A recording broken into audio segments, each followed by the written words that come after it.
It's me, Bicolanang Rotoy. And for today's video nga ho mga karotoy, ay pumunta kami sa lumang bahay at nanguha ng mga gulayin at kamote sa bukid. Ay for the go! Huy!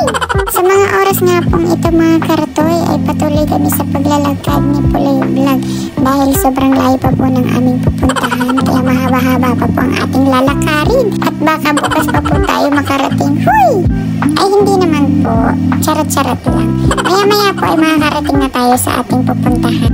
At yan nga po ang luma naming bahay. Sa sobrang tagal ay tinirahan na po ng mga grass. Grass? Huy! Pataas na nga po mga karotoy ang aming dinadaanan dyan. Kaya naman hingal na kami sobra.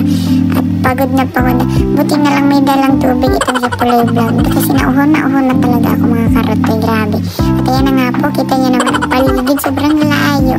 At dito po, kita na ang Camellia Subdivision. So, ayun nga mga karotoy at nagpatuloy na ulit kami sa paglalakad ni Puloy Vlog. Dahil mga 10 kilometro pa po ang aming lalakarin. Huy, charis lang! Malapit-lapit na nga po kami dyan mga karotoy at sa sobrang saya ko. Wala, masaya ako. Huy, si Uwi! Binilis-bilisan na nga ho namin dyan mga karotoy ang paglalakad kasi sobrang init ho. Tirik na tirik ang araw kaya naman nagpahinga po muna kami at naupo para makapagpahinga. Huy, si ulit-ulit sa pahinga. Unlimited ka girl. Sa sobrang uhaw ko nga mga karotoy ay mauubos ko na ang dala naming tubig. Pang 1 buwan pa naman namin yan guys. Huy, walang ganon. OA mo. Habang nagmumuni-muni pa nga po kami dyan ay nakakita ako ng bunga ng mangga. At wala, tiniman ko lang. Hindi ko makinuha. Kamanuno pa ako. Huy, charis lang. Walang nakatira dyan. Si OA mo. At sa wakas mga karotoy, after 45 years and 25 seconds ay nakarating na kami dyan sa kubo at taniman ng mga gulay.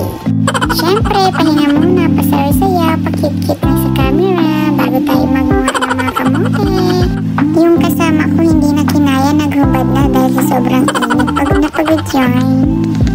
Nagchismisan po muna kami dyan ni Puloy Vlog kung anong gagawin namin dyan sa kubo. Uy, wala kayong gagawin, mahuha kayo na kamote. Masyado kayong exposed dyan. Uy, walang ganon! Pagkatapos nga ho namin magpahinga ay handa na kami sumabak sa laban. Charis! Manguha ka lang girl ng kamote, walang digmaan si OA mo. Uy!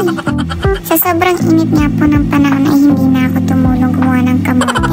Siya na lang nga daw po ang kukuha kasi baka daw po ako ay umitim sa'yo ng kojik. Uy! OA mo! Madami-dami nga po dyan ang na-harvest namin kamote. Yun, sold na naman ang ating merienda. Busog na naman po si Bicolanang Rotoy. Siyempre, happy tummy, food is life. Alam niyo na. Uy! OA mo!